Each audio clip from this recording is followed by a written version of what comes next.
Quand j'ai connu Vous avez M. l'intention Mélenchon, de convaincre quelque chose de cette Mélenchon, bêtise. il disait qu'il ne connaissait pas le mot islamophobie car on avait le droit de critiquer les religions. Et aujourd'hui, évidemment, vous cherchez un électorat de substitution, M. Mélenchon. C'est triste pour vous parce que vous et la gauche, vous avez perdu le peuple français. Alors évidemment, vous cherchez un électorat de substitution et vous avez trouvé les musulmans. Et vous êtes prêts à toutes les apostasies. Oui, et ça me fait honte pour vous, M. Mélenchon. Vous savez ce que veut dire le mot apostat? Ah oui, mais justement, c'est pour ça que je l'emploie.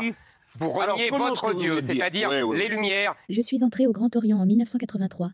Mon père était maçon. On essaie de se rattacher à quelque chose de plus grand que soi, qui s'inscrit dans une longue tradition. Je me rends compte que le fondamental, c'est les Lumières. Et c'est-à-dire le combat des laïcs contre l'Église catholique. J'ai commis des excès, j'en ai rajouté sur la forme. Le fond est une analyse intellectuelle, historique, l'Église est l'ennemi. Ma doctrine demeure, c'était celle de Victor Hugo, l'Église chez elle, l'État chez lui. Mais contre l'islam, là, il n'y a plus personne. Vous vous couchez, M. Mélenchon. Je suis laïque. Je postule que le mouvement de l'humanité n'est le résultat d'aucune transcendance.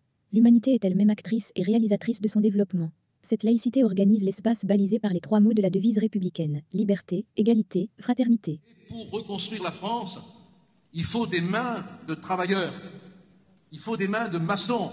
Et à 18 ans, vous rentrez chez les francs-maçons. À 25, vous êtes vénérable de votre loge, les vieux amis. Oui, c'est exact. Il faut des mains qui n'aient pas peur d'aller dans le plâtre, qui n'aient pas peur de se salir, qui n'aient pas peur de travailler. Et ces mains, par la grâce de je ne sais quelle providence, nous les avons.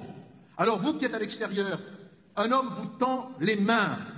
Attrapez-les, parce que vous êtes la France qui tombe dans le puits, qui s'étouffe, qui va mal et qui a besoin de ses mains pour sortir de la nuit du désespoir.